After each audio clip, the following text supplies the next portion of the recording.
King of Tamil drama வீவர்ஸ்க்கு hi. இன்னைக்கு இந்த டிராமாவோட 60வது எபிசோட்ல என்ன நடக்க போகுது அப்படின்றத பார்க்க போறோம். லாஸ்ட் எபிசோட்ல அசிஸ்டண்டோட போனை ஆன் பண்ணவொன்னு அதுல ஒரு பொண்ணு வந்து அரைகுறையா டான்ஸ் ஆடி இருப்பான். இதை பார்த்தவன அவன் அசிங்கப்பட்டுட்டு அதே இடத்துல முடிச்சிட்டு இருப்பான். அதோட தான் முடிச்சிருப்பான். இப்ப அதுக்கு அடுத்து என்ன நடக்க போகுது அப்படின்றத பார்க்கலாம். இப்ப இந்த குட்டி பையனை பாத்தீங்கன்னா அம்மா என்ன சவுண்ட் அப்படின்னு சொல்லி கேட்க வெளியே யாரோ பட்டாசு வெடிக்கிறாங்கடா அப்படின்னு சொல்லி இவ சமாளிச்சிட்டு இருக்க. இப்ப ஹீரோ பாத்தீங்கன்னா இது என்னோட போன் கிடையாது அவனோட போன் அப்படின்னு சொல்ல, ஏங்க அவனை மாட்டி விடுறீங்க, உங்களுக்கு ஆல்ரெடி 33 வயசு ஆயிடுச்சு, இன்னும் வேற கல்யாணம் பண்ணல, உங்களோட ஃபீலிங்ஸ் என்னால புரிஞ்சுக்க முடியாது அப்படின்னு ஹீரோயின் சொல்லிட்டு இருக்க. ஹீரோக்கு ஒரே அசிங்கமா இருக்கு. இப்ப ஹீரோ பாத்தீங்கன்னா உன்னோட பையன் எதுக்காக எப்ப பார்த்தாலும் காட்ஃபாதர் தான் முக்கியம் சொல்லிட்டு இருக்கான் அப்படின்னு சொல்ல, அதை பத்தி பேச எனக்கு விருப்பம் இல்லை அப்படின்னு ஹீரோயின் சொல்லிடுறா. நான் தெரிஞ்சுக்கிட்டே ஆகணும் சொல்லு அப்படின்னு சொல்ல, இப்ப ஹீரோயின் பாத்தீங்கன்னா 7 வருஷத்துக்கு முன்னாடி என்னோட அப்பா என்ன ஃபாரின்க்கு அனுப்புனாரு. ஃபாரின்க்கு அனுப்பி வச்சதுக்கு அப்புறம் எனக்கு போன் பண்ணவும் இல்ல, காசும் அனுப்பல. சொல்லப்போனா ஒரு பிச்சைக்காரி மாதிரி தான் அந்த இடத்துல இருந்தேன். சாப்பாட்டுக்கு கூட வழி இல்ல. அப்பயுமே என்னோட வயித்துல இருந்தான். ஒரு ஹோட்டல்ல பாத்திரம் விளக்குற வேலை பார்த்துட்டு ரொம்ப கஷ்டப்பட்டுட்டு இருந்தேன் 2 வருஷம். என்னைக்கு நான் அவரை பார்த்தேனோ அன்னைக்குலேருந்து தான் என்னோட வாழ்க்கையில நிம்மதியே கிடைச்சது. என்னையும் ஜார்ஜையும் நல்லபடியா பார்த்துக்கிட்டு அவன் பிறந்ததுக்கு அப்புறம் இன்னும் ஒரு நல்ல நிலைமைக்கு கொண்டு வந்தாரு. அவர் மட்டும் இல்லைன்னா என்னால என்னோட பையனை பெற்றுக்கவும் முடியாது, அந்த குழந்தையை நல்லபடியா வளர்த்துக்கவும் முடியாது. சொல்லப்போனா அவர் எனக்கு கடவுள் மாதிரி அப்படின்னு ஹீரோயின் சொல்லிட்டு இருக்க. இப்ப ஹீரோனோட மனசுக்குள்ள என்ன யோசிக்கிறானா, 7 வருஷத்துக்கு முன்னாடியே நான் உன்னை நிப்பாட்டி இருந்தா உனக்கு இந்த மாதிரி ஒரு நிலைமை வந்திருக்காது அப்படின்னு யோசிச்சுட்டு என்னை மன்னிச்சிரு. ஆனா நீ கடந்த காலத்தை நினைச்சு கவலைப்படாத, உன்னை நல்லபடியா பாத்துக்குவேன், இனிமே உனக்கு எந்த ஒரு கவலையும் வரவிட மாட்டேன் அப்படின்னு ஹீரோவோட கையை பிடிச்சு சொல்லிட்டு இருக்க. உண்மையாவே இவர் நம்மள காதலிக்கிறாரோ அப்படின்னு ஹீரோயின் ஒரு நிமிஷம் யோசிக்க ஆரம்பிக்கிறா. இப்ப இவங்க எல்லாரும் சாப்பிட்டு முடிச்சதுக்கு அப்புறம் கார்ல ஒன்னதான் போயிட்டு இருக்காங்க. ஹீரோயினும் குட்டி பையனும் காரை விட்டு இறங்கினதுக்கு அப்புறம் ஹீரோ அவனோட அசிஸ்டன்ட் கிட்ட என்ன சொல்றானா, டேய் ஒழுங்கா போய் அந்த போன் என்னோடது இல்லன்றத அவகிட்ட ப்ரூவ் பண்ணிட்டு வா அப்படின்னு சொல்ல, அவனும் அந்த இடத்த விட்டு போறான். இப்ப அவனை பாத்தீங்கன்னா அவங்க கிட்ட கொஞ்சம் தனியா பேசணுமே அப்படின்னு சொல்ல அவ ஜார்ஜா உள்ள அனுப்பிடுறா. இந்த போனு சத்தியமா என்னோட தாங்க, நம்மள நீங்களே பாருங்களேன் அப்படின்னு இவன் போட்டோவெல்லாம் எடுத்து காமிச்சிட்டு இருக்க. ஹீரோயினும் நம்ப ஆரம்பிக்கிறா. அப்புறம் எப்படி உன் போன் அவர்கிட்ட போனுச்சு அப்படின்னு சொல்லி கேட்க, அன்னைக்கு நீங்க ஒரு வாய்ஸ் மெசேஜ் அனுப்பிச்சிங்களே அது அந்த போன்ல இருக்க, அதை அவர் போனுக்கு அனுப்பிக்காம அந்த போனோடைய புடுங்கிட்டு போயிட்டாரு அப்படின்னு இவன் சொல்லிட்டு இருக்க. ஓகே நான் நம்புறேன் அப்படின்னு சொல்லிட்டு ஹீரோயின் உள்ள போயிடுறா. இப்ப அவளை பாத்தீங்கன்னா நைட்டு தூங்காம ஹீரோக்கு மெசேஜ் அனுப்பிச்சிட்டு இருக்கா. ஹீரோ மேல உள்ள லெவல்ல இப்ப அவங்க 2 பேரும் பாத்தீங்கன்னா லவர்ஸ் மாதிரி மெசேஜ் அனுப்பிச்சு ஒருத்தருக்கு ஒருத்தர் வைக்கப்பட்டு சிரிச்சிட்டு இருக்க. அந்த இடத்துக்கு குட்டி பையன் தான் வரான். அம்மா என்னாச்சு உங்களுக்கு அப்படின்னு சொல்ல, ஒண்ணும் இல்ல இருடா வரேன் அப்படின்னு சொல்லிட்டு இவ ரெஸ்ட் ரூம்க்கு வந்துடுறா. இப்ப அடுத்த நாள் வேலைக்கு வந்துமே இவங்களோட மெசேஜ் நிக்கவே இல்லை. இவங்கள பாத்தீங்கன்னா மாறி மாறி மெசேஜ் அனுப்பிச்சிட்டு இருக்காங்க. இப்ப ஹீரோனோட அசிஸ்டன்ட் பண்ண ஓடி வந்து என்ன சொல்றனா, மேடம் கன்ஸ்ட்ரக்ஷன் சைட்ல ஒரு ப்ராப்ளம் ஆயிடுச்சு அப்படின்னு சொல்ல, அந்த இடத்துக்கு போய் பார்த்தா அந்த இடத்துல இந்த ஷென் பொண்ணு தான் நிக்கிறா. இப்ப அவளை பாத்தீங்கன்னா கையில ஒரு ஜாடியை வச்சுட்டு என் குடும்பத்தோட பொக்கிஷத்தை நீ எப்படி டிஸ்ட்ராய் பண்ணலாம் அப்படின்னு சொல்லிட்டு இருக்க. என்ன பேசிட்டு இருக்கீங்க, அந்த பொருள் எப்படி இங்க வந்துச்சு அப்படின்னு சொல்லி ஹீரோயின் கேட்டுட்டு இருக்க. இதோ இங்க வந்திருக்கு, இதை வச்சுதான் நான் இன்னைக்கு ஒன்னு ஒரு வழியாக்க போறேன் அப்படின்னு சொல்லிட்டு இருக்க. அது ஒரிஜினலா ஃபேக்கா நான் பார்க்கணும் கொடுங்க அப்படின்னு சொல்ல அவங்க 2 பேரும் தர மாட்டேங்கிறாங்க. இப்போ அவனை பாத்தீங்கன்னா மேடத்தையே நீ தொட பாக்குறியா, உன்னோட கம்பெனியை ஒட்டு மொத்தமா டவுன் பண்ணிடுவாங்க அப்படின்னு அவன் பேசிட்டு இருக்க. அந்த இடத்துக்கு ஹீரோட அசிஸ்டன்ட் வந்து அவன் மண்டையிலே 2 தட்டு தட்டுறான். யாரடா மிரட்டுற, உங்க 2 பேருக்கும் இங்க என்ன வேலை அப்படின்னு சொல்லி இவன் கேள்வி கேட்டுட்டு இருக்கான். அந்த இடத்துக்கு பிரஸ்காரங்களா வந்துடுறாங்க. இப்போ அவளை பாத்தீங்கன்னா அது என் குடும்பத்தோட பொக்கிஷம், அதை எடுத்து வச்சுட்டு தரமாட்டேங்கிறாங்க அப்படின்னு சொல்ல ஹீரோயின் அந்த பொருளை அமைதியா கொடுத்துடுறான். பிரஸ்காரங்க முன்னாடி மாட்டிட்டு இருக்கா. இப்ப எக்ஸ்பிளைன் பண்ண அப்படின்னு சொல்லிட்டு அவன் அந்த இடத்த விட்டு போக இவங்கள பாத்தீங்கன்னா இதை சமாளிச்சுட்டு அந்த இடத்த விட்டு வந்துடுறாங்க. இப்போ நைட் ஆகுது, எல்லாரும் ஒன்னதான் உட்காந்து பேசிட்டு இருக்காங்க. குட்டி பையன் என்ன சொல்றனா, அம்மா நீங்க எதுக்காகவும் கவலைப்படாதீங்க, ஏன்னா நான் இந்த நியூஸை பிளாக் பண்ணிட்டேன், இனிமே அந்த நியூஸ் எந்த சேனல்ல வராது அப்படின்னு சொல்ல, சூப்பர் வேலை பார்த்துருக்கானே அப்படின்னு இவனுங்க 2 பேரும் சொல்லிட்டு இருக்கானுங்க. இப்ப நைட்டு பாத்தீங்கன்னா ஹீரோ ஹீரோயின் குட்டி பையன் 3 பேரும் தனியா நடந்து வந்துட்டு இருக்க. ஹீரோ என்ன சொல்றனா, எந்த உதவினாலும் தாராளமா என்கிட்ட கேளு அப்படின்னு சொல்ல இவ்வளவு ஓகேன்னு சொல்லிட்டு இருக்கா.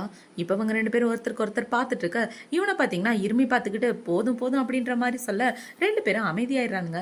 இப்ப அவனுங்க 3 பேரும் ஒரு இடத்துக்கு போய் ஒளிஞ்சு நின்று யாரையோ பார்த்துட்டு இருக்கானுங்க. என்னடான்னு பார்த்தா ஷென் குடும்பத்தை மாட்ட வைக்கிறதுக்காக தான். ஏன்னா அவளால நிறைய பிரச்சனை வந்துட்டே இருக்கு இல்லையா, ஹீரோனோட ப்ராஜெக்ட் எல்லாம் வேற திருடிட்டா. இப்ப அந்த இடத்துல நிறைய அடியாளுங்க இருக்க. இவங்க எல்லாம் ஒளிஞ்சு நின்று பார்த்துட்டு இருக்காங்க. இப்ப ஹீரோ பாத்தீங்கன்னா அவனுக்கு ரொம்ப குளிருதுல அப்படின்னு சொல்லிட்டு இருக்க.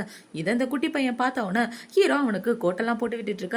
எனக்கு ஒன்னும் குளிர்ல அம்மாவே பாத்துக்கங்க அப்படின்னு சொல்லி இவங்க 3 பேரும் பார்த்துட்டு இருக்க. அந்த இடத்துக்கு ஹீரோட அசிஸ்டன்ட் தான் வரான்.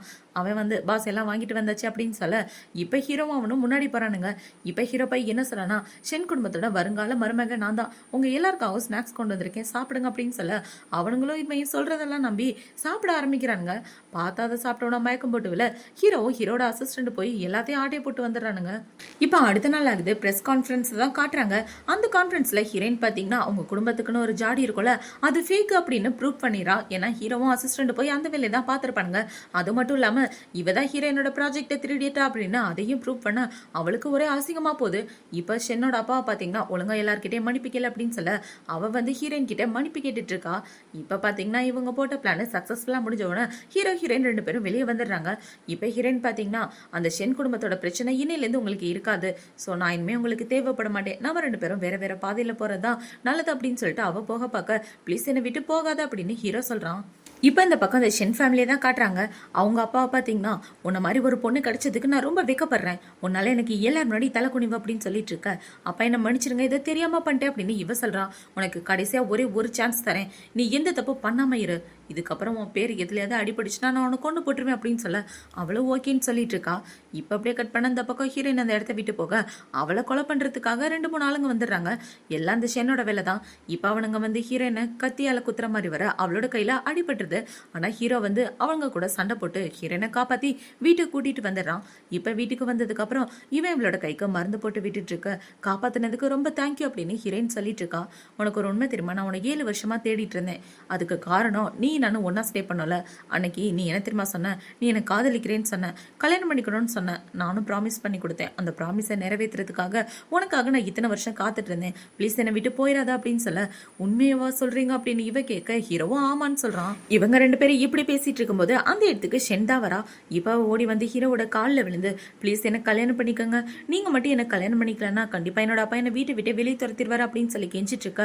என் மனசுல என்ன இருக்கு அப்படின்றத ஏற்கனவே உங்ககிட்ட சொல்லிட்டேன், என்னால உன்னை கல்யாணம் பண்ணிக்க முடியாது அப்படின்னு ஹீரோ சொல்லிட்டு இவளை வெளில கூட்டு போடா அப்படின்னு சொல்ல ஹீரோவோட அசிஸ்டன்ட் ஷென்னை வெளியே கூட்டிட்டு வந்துடுறான்.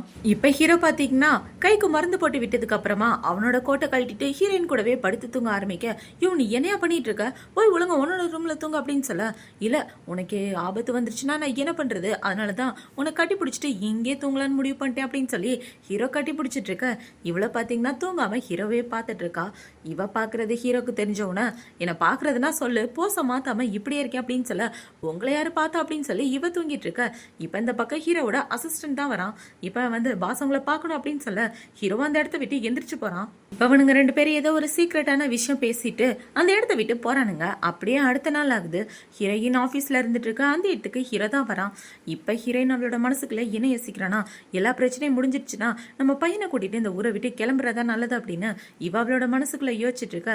இப்ப ஹீரோ என்ன கேட்கிறானா, உன்னோட உயிரையே நான் காப்பாத்திருக்கேன், எனக்கு எதுவும் ரிவார்டு இல்லையா அப்படின்னு சொல்லி கேட்க இவ்வளவு பாத்தீங்கன்னா ஹீரோவை பிடிச்சி கிஸ் பண்ணிடுறா. இப்ப இவ கிஸ் பண்ண உடனே உன் உயிரை காப்பாத்தினதுக்கு கிஸ் மட்டும் தானே அப்படின்னு சொல்லி ஹீரோ மறுபடியும் இவளை கிஸ் பண்ணிட்டு இருக்க. ரெண்டு பேரும் மாறி மாறி பயங்கரமா கிஸ் பண்ணிட்டு இருக்காங்க. இப்ப ஹீரோயின் பாத்தீங்கன்னா நம்ம இந்த இடத்த விட்டு போறோம்னு சொன்னா இவரை கண்டிப்பா விட மாட்டாரு, இவரை ஏமாத்திட்டு தான் போகணும் அப்படின்னு ஹீரோ கிட்ட நல்ல விதமா நடந்துக்க ஆரம்பிக்கிறா.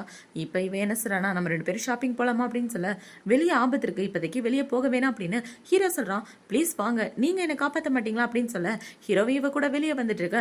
ரெண்டு பேரும் ஜாலியா ஷாப்பிங் பண்ணிட்டு இருக்காங்க. இப்ப ஹீரோயின் பாத்தீங்கன்னா ஓகே நீங்க இங்கே இருங்க நான் வர்றேன் அப்படின்னு சொல்லிட்டு அவளோட திங்ஸ் எல்லாம் பேக் பண்ணிட்டு நேரா பாத்தீங்கன்னா காட்ஃபாதர் கூட வந்துடுறா.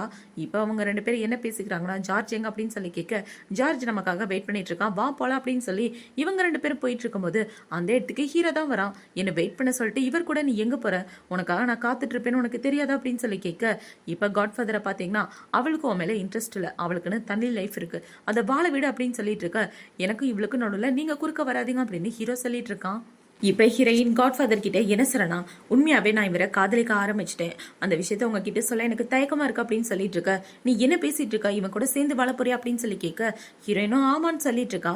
இப்ப இவ்வளவு பாத்தீங்கன்னா இதுக்கு மேல என்னால மறைக்கவும் முடியாது, நடிக்கவும் முடியாது, உண்மையாவே என் மனசுல இருக்கத சொல்லணும்னு ஆசைப்பட்டுதான் இப்பவாது சொன்னேன், ப்ளீஸ் புரிஞ்சுக்கோங்க, நான் ஜார்ஜ் கூட சேர்ந்து இவர் கூட வாழ ஆசைப்படுறேன் அப்படின்னு சொல்ல ஜார்ஜ் நான் என்னோட சொந்த பையனா நினைச்சிட்டு இருக்கேன், ஆனா நீ என்கிட்ட இருந்து அவனை பிரிக்க பாக்குறல அப்படின்னு அவர் கேட்டுட்டு இருக்க. இல்ல நான் வேணும்னு பண்ணல, எல்லாத்துக்கும் காரணம் இருக்கு அப்படின்னு ஹீரோயின் சொல்லிட்டு இருக்க. நீ எந்த முடிவு எடுத்தாலும் கண்டிப்பா நான் அதுக்கு மதிப்பு தருவேன் அப்படின்னு சொல்லிட்டு அவர் சோகத்தோட அந்த இடத்த விட்டு போக இந்த பக்கம் இவங்க ரெண்டு பேரும் ஒண்ணு சேர்ந்துடுறாங்க. இப்ப அவங்க ரெண்டு பேரும் வீட்டுக்கு வந்தவுடனே அவங்களுக்கு பாத்தீங்கன்னா கோர்ட்ல இருந்து தான் நோட்டீஸ் வருது, இவங்க கம்பெனி பண மோசடி பண்ணிட்டாங்க அப்படின்னு. இப்ப இந்த விஷயம் வந்தவுடனே அடுத்த நாளே ரெண்டு பேரும் கோர்ட்டுக்கு தான் போறாங்க. இப்ப கோர்ட்டுல பாத்தீங்கன்னா ரெண்டு தரப்புலையும் பயங்கரமா வாதாடிட்டு இருக்க. அந்த இடத்துக்கு காட்ஃபாதர் தான் வராரு. இப்ப அவர் வந்து என்ன சொல்றானா, இவங்க கம்பெனி மேல எந்த தப்புமே கிடையாது, அதுக்கான எவிடன்ஸ் என்கிட்ட இருக்கு அப்படின்னு சொல்லி அந்த எவிடன்ஸை காட்ட ஜார்ஜ் அவனோட மனசுக்குள்ள என்ன யோசிக்கிறானா, உண்மையாவே என்னோட காட் ஃபாதர் வேற லெவல் பண்ணிட்டாரு அப்படின்னு இவன் யோசிச்சுட்டு இருக்க. ஹீரோவோட கம்பெனி தப்பிச்சிருது. இப்ப அவங்க எல்லாரும் வெளியே வந்த உடனே காட் ஃபாதர் என்ன சொல்றானா, நீ உயிருக்கு போராடிட்டு இருக்கும்போது நான் உன்னை பார்த்தேன். அப்போ உன்னை விட்டுட்டு போகணும்னு நினைச்சேனா, இப்போ உன்னை விட்டுட்டு போயிருப்பேன். ஆனா எனக்கு அந்த மனசு இல்லை, ஏன்னா நீ என்னோட பொண்ணு மாதிரி அப்படின்னு இவர் சொல்லிட்டு இருக்க. இப்ப ஹீரோயின் பாத்தீங்கன்னா அவங்கள வழி அனுப்பி வைக்கிறதுக்காக எல்லாரும் நின்றுட்டு இருக்காங்க. இப்ப ஹீரோயின் பாத்தீங்கன்னா எனக்கு உதவி பண்ணதுக்கு ரொம்ப தேங்க்யூ அப்படின்னு சொல்லிட்டு இருக்க. நீ கேட்கலாட்டி நான் உனக்கு உதவி செய்வேன் அப்படின்னு சொல்லிட்டு அவர் இந்த இடத்த விட்டு போறாரு. இப்ப அவர் போனதுக்கு அப்புறம் ஹீரோ பாத்தீங்கன்னா, நான் உனக்கு கல்யாணம் பண்ணிக்கலான்னு இருக்கேன், நீ எப்ப டேட்டு தரேன்னு சொல்லு, அன்னைக்கே கல்யாணம் ஃபிக்ஸ் பண்ணலாம் அப்படின்னு சொல்ல, அவங்கள பாத்தீங்கன்னா பாரா இப்பயாவது ப்ரொபோஸ் பண்ணாரு அப்படின்னு சொல்லி ஹீரோவை கலாய்ச்சிட்டு இருக்க. மா, காட்ஃபாதருக்கு தான் இவரை சுத்தமா பிடிக்காது, இவரையே நீங்க கல்யாணம் பண்ணிக்க போறீங்க அப்படின்னு இவன் கேட்டுட்டு இருக்க. ஹீரோயின் பாத்தீங்கன்னா டே அமைதியா இருறா அப்படின்னு சொல்லி ஹீரோவை அக்செப்ட் பண்ண ஆரம்பிக்கிறா. இப்ப ஹீரோ பாத்தீங்கன்னா இவளுக்கு ப்ரொபோஸ் பண்ணி ரிங்கு போட்டு விட 2 பேரும் ஒண்ணு செஞ்சிடறாங்க. இதோட தான் இந்த எபிசோட் முடியுது. அடுத்த எபிசோட்ல என்ன நடக்க போகுது அப்படின்றத நாளைக்கு பார்க்கலாம். பாய்.